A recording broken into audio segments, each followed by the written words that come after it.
नमस्कार, जय माता दी। मैं गीतकार यादव राज और मेरा एक गाना जिसका ऑडियो आया था, तू लड़की है ऑक्सीजन नहीं, जिसे आप सबने बहुत ज़्यादा अपना प्यार आशीर्वाद दिया।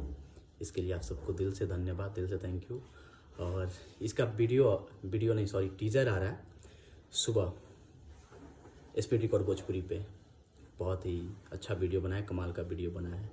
जैसा आप सब चाहते थे हिंदी रैप सॉन्ग का ऑडियो वीडियो है, वैसा ही बना है। सो आप लोग सुबह एस पी रिकॉर्ड भोजपुरी पे 6:30 बजे इसका टीजर देखें और अपना प्यार आशीर्वाद दें। और इस गाने का वीडियो 4 तारीख को आ जाएगा 7 बजे।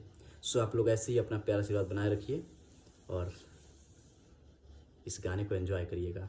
साथ में इस गाने को गाया है खेसारी भैया ने, जो आप सब जानते हैं।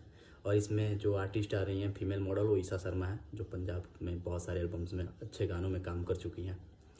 सो आप लोग से बहुत सारा उम्मीद है, जैसे जितना हम मेहनत इस गाने पे किए हैं। आप लोगों का लाइक कमेंट देख के मन खुश हो गया। जितना ऑडियो मतलब इतने व्यूज़ पे इतने ज़्यादा लाइक कमेंट मिलना बहुत बहुत कम क्या हुआ ही नहीं आज तक भोजपुरी में कि इतने कम व्यूज़ पे इतने ज़्यादा लाइक्स मिल जाए, इतने ज़्यादा कमेंट्स मिल जाए। सो आप सबको दिल से धन्यवाद, लव यू सभी भाइयों को। और ऐसे ही अपना प्यार से याद बनाए रखिए। जय माता दी।